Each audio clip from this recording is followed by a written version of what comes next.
Hello friend, astrology से संबंधित learning video में फिर से आपका स्वागत है। इस वीडियो में हम समझेंगे कि मांगलिक दोष क्या होता है, ठीक है, और इससे बचने के उपाय क्या हैं। साथ ही साथ मांगलिक दोष कब लगता है कुंडली में, उसको भी समझेंगे डिटेल में।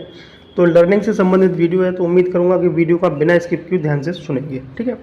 क्योंकि मांगलिक दोष एक ऐसा दोष है जो 90% 80% कुंडलियों में मिलता ही मिलता है, किसी भी तरीके से, चाहे वो लड़के की कुंडली में हो या लड़की की कुंडली में। अब हम उसको समझेंगे सबसे पहले कि वो लगता कब है। तो जिस किसी की भी कुंडली में फर्स्ट हाउस में, सेकंड हाउस में, फोर्थ हाउस में, सेवन्थ हाउस में, एट्थ हाउस में और 12th हाउस में, मतलब पहला घर, चौथा घर, दूसरा घर, सातवां घर, आठवां घर और 12वां घर, इन भावों में अगर मंगल ग्रह आ जाता है तब मंगल दोष लगता है।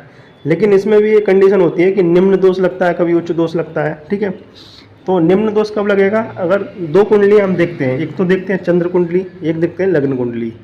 तो निम्न दोष जब होगा जब चंद्र कुंडली में या लग्न कुंडली में, दोनों में से किसी एक में अगर इन घरों में हो मंगल दोष, ठीक है, मंगल ग्रह, तब वो दोष निम्न दोष होता है। लेकिन चंद्र कुंडली और लग्न कुंडली दोनों में ही अगर मंगल बैठा हो इन घरों में, तो फिर वो उच्च दोष होता है, ठीक है। और ज़्यादातर जो वैदिक शास्त्र हैं, वैदिक ज्योतिष शास्त्र है, उसके अनुसार 28 वर्ष तक इसका असर कम हो जाता है। उसके बाद फिर ये 28 वर्ष के बाद इसका असर इतना ज़्यादा रहता नहीं है। लेकिन बहुत से लोगों का मानना ऐसा भी है कि इससे शादियों में प्रॉब्लम होती है। तो एक भ्रांतियाँ भी बनी हुई हैं, डर भी लोगों को बैठा दिया गया है। तो डरने की ऐसी कोई बात नहीं है, क्योंकि कई कॉम्बिनेशन ऐसे बताए भी गए हैं कि जहाँ पर मंगल दोष समाप्त हो जाता है। तो उसके बारे में मैं बताऊँगा। देखो, मंगल ग्रह कब कब दुष्प्रभाव नहीं देगा, कब वो निष्क्रिय हो जाएगा, किस किस कंडीशन में, तो उसको भी जान लेते हैं। यदि मंगल पर गुरु की पूर्ण दृष्टि हो, ठीक है, गुरु ग्रह मंगल ग्रह पर अगर पूर्ण दृष्टि दे रहा है, क्योंकि सभी ग्रहों की दृष्टियाँ होती हैं, ठीक है। सपोज कीजिए मंगल ग्रह आपके पहले घर में है, ठीक है, और गुरु 7वें घर में है, तो मंगल पर दृष्टि देगा वो, तो वो फिर निष्प्रभावी माना जाएगा। सेकंड कंडीशन क्या होगी? यदि मंगल अपनी मित्र राशियों में बैठा हो या खुद की राशि में बैठा हो, खुद की नक्षत्र में बैठा हो, तो फिर वो मंगल दोष इतना ज़्यादा प्रभावी नहीं माना जाएगा। थर्ड कंडीशन क्या होती है?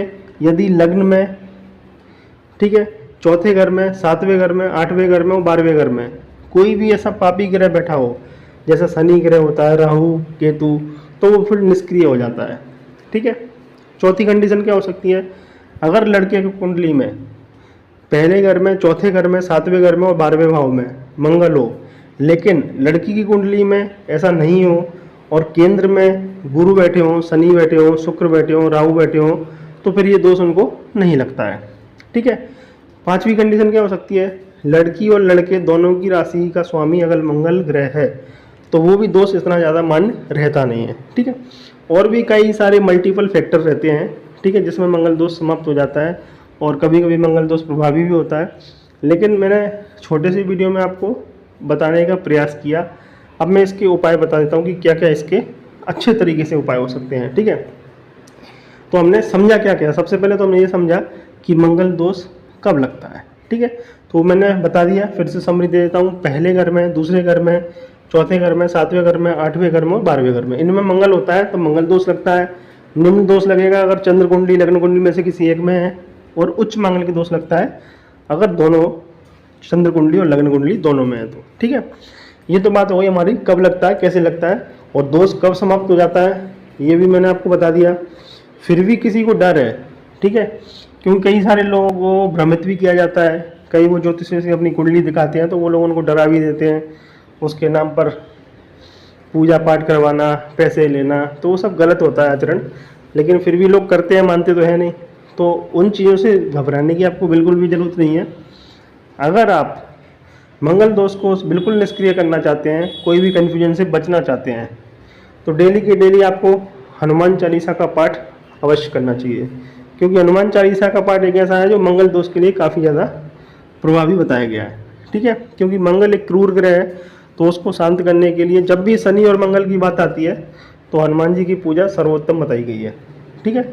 या फिर मंगल के आप कुछ बीज मंत्र भी हैं, उनको भी आप बोल सकते हैं। तो वीडियो अगर आपको पसंद आया हो तो इसको लाइक ज़रूर कीजिए। Thank you.